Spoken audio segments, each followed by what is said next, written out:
Hi കൂട്ടുകാരെ, നിങ്ങളുടെ കുറവുകളെ ഓർത്ത് നിങ്ങൾ എപ്പോഴെങ്കിലും വിഷമിച്ചിട്ടുണ്ടോ? എങ്കിൽ ഈ 2 ബക്കറ്റുകളുടെ കഥ നിങ്ങൾ തീർച്ചയായും കേട്ടിരിക്കണം. ഇത് നിങ്ങളുടെ ചിന്താഗതിയെ മാറ്റും. അപ്പോൾ കേട്ടാലോ നമുക്ക് കഥ. ഒരാൾക്ക് വെള്ളം കോരാൻ 2 ബക്കറ്റുകൾ ഉണ്ടായിരുന്നു. ഒന്ന് പുതിയത്, മറ്റൊന്ന് വശങ്ങളിൽ ചെറിയ വിള്ളലുള്ള പഴയ ബക്കറ്റ്. പുതിയ ബക്കറ്റ് എല്ലാ ദിവസവും നിറഞ്ഞ വെള്ളവുമായി വീട്ടിലെത്തുമ്പോൾ വിള്ളലുള്ള ബക്കറ്റിൽ പകുതി വെള്ളം മാത്രമേ ഉണ്ടാവുകയുള്ളൂ. പഴയ ബക്കറ്റിന് വലിയ വിഷമമായി.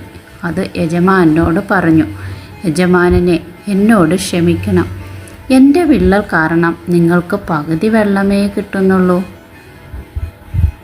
യജമാനൻ ചിരിച്ചുകൊണ്ട് പറഞ്ഞു, നീ വഴിയിലെ ചെടികളെ ശ്രദ്ധിച്ചായിരുന്നോ?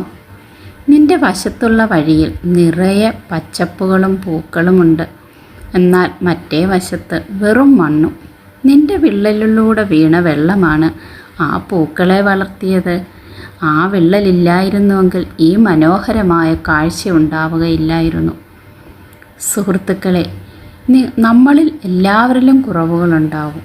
പക്ഷേ ആ കുറവുകളെ എങ്ങനെ ഉപയോഗിക്കുന്നു എന്നതിലാണ് കാര്യം. നമ്മുടെ പോരായ്മകൾ പോലും മറ്റൊരാൾക്ക് അനുഗ്രഹമായേക്കും. അതുകൊണ്ട് കൂട്ടുകാരെ, നിങ്ങൾ നിങ്ങളെ തന്നെ സ്നേഹിക്കുക. Thank you all.